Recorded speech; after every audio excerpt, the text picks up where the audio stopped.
আসসালামু আলাইকুম। শিবিরের কিছু বৈশিষ্ট্য আছে। শিবিরের প্রথম বৈশিষ্ট্যটা হচ্ছে গিয়া দেখা হওয়ার আগে সালাম দিব, ঠিক আছে?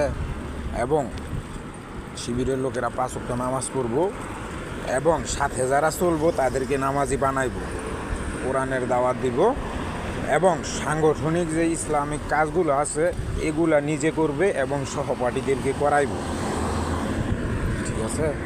এবং টাকনুর উপরে কাপড় প্যান্ট পরবে, মুখে খোসা খোসা দাড়ি থাকবো।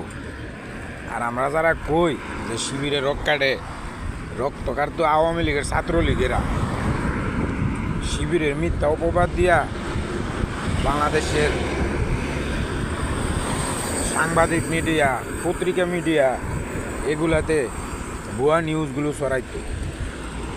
তো শিবির কিন্তু এখন বাংলাদেশের বিভিন্ন আনাচে কানাচে উন্নয়নমূলক কাজ করতেছে।